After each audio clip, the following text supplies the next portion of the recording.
il y a l'escalier, ils vont voir le tasseau qui est à ras de l'écran là. Pense les placer à ras, si tu veux pas, on peut l'entrer un peu à l'intérieur. Parce que j'aimerais que là, on ne voit pas la structure, qu'on voit d'abord l'écran et que la structure, elle soit un peu comme cachée, même si c'est bien de la voir, mais je veux pas que ça fasse tableau, tu vois, ouais. Que ce soit léger dans l'espace, oui. Que ça flotte un peu. Climat est une pièce que j'ai réalisée à mon retour du Japon. Une expérience qui en fait m'a fait rendre compte qu'il n'y avait pas de différence entre l'expérience intérieure et extérieure des habitats traditionnels japonais. Ça a été très fort pour moi de pouvoir sentir le froid à l'intérieur, entendre la pluie de l'extérieur à l'intérieur et se rendre compte que les parois tellement fines d'une habitation traditionnelle vous font perdre toute notion d'intérieur et d'extérieur. Là, c'est une pièce en vidéo. Normalement, je tourne en 16 mm, Super 8. C'est un travail très différent parce qu'on doit être sûr de ce qu'on veut faire au moment où on tourne. Et là, c'était plutôt un champ d'expérimentation. Alors, c'est peut-être parce que je l'ai tourné à l'atelier. Donc ça, c'était déjà induit dans l'espace où c'était tourné et que c'était aussi une maquette qui était tournée avec des temporalités que je devais m'imposer parce que je devais passer par les couleurs chaudes, les couleurs froides, la pluie, des espaces intérieurs traversés par le climat, en fait. C'est quelque chose qui m'intéresse énormément dans la vidéo, c'est comment ne pas représenter les choses, mais incarner les sujets qui m'intéressent. La vidéo, pour moi, est une matière. C'est une matière de peinture, une matière de sculpture, une matière de performance. Filmer, pour moi, c'est pas une action, mais c'est un geste. C'est un geste de prendre une caméra, de la tenir dans sa main, de remplir la bobine, de l'enlever, d'être dans le noir, de la développer, d'être les mains dans le produit. Donc c'est un geste, un vrai geste. Et je suis convaincue que regarder, c'est un geste aussi. Quand le regardeur il rentre dans un espace d'exposition et qu'il est confronté à mes travaux, il n'est pas à l'écart par une narration, il n'est pas à l'écart par un plan large où il serait complètement perdu, il est son corps et son esprit immédiatement intégrés. Hold it. Yes. Up. I need to go up level. Yes.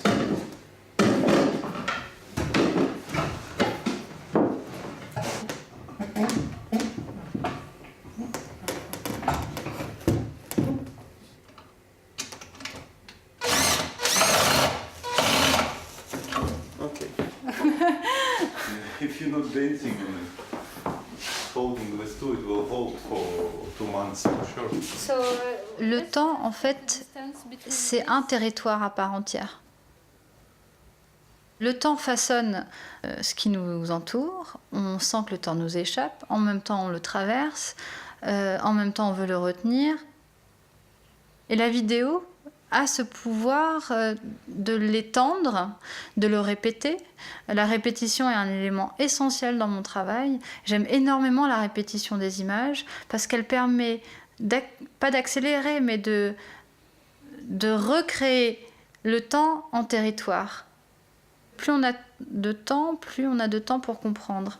Le fait de faire des films très courts et en boucle, c'est de faire cette contradiction entre l'essentiel est maintenant, tout de suite, là, maintenant, ce que vous regardez, mais ne vous inquiétez pas, ça va revenir.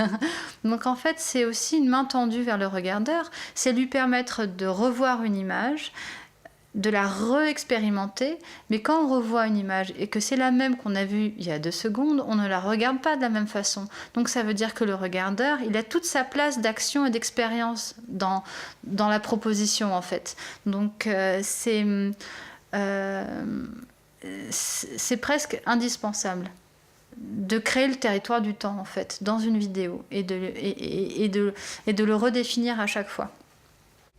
You want to project? Yeah. I have the small one, let's try. Too big. Je ne veux pas être passive quand je filme.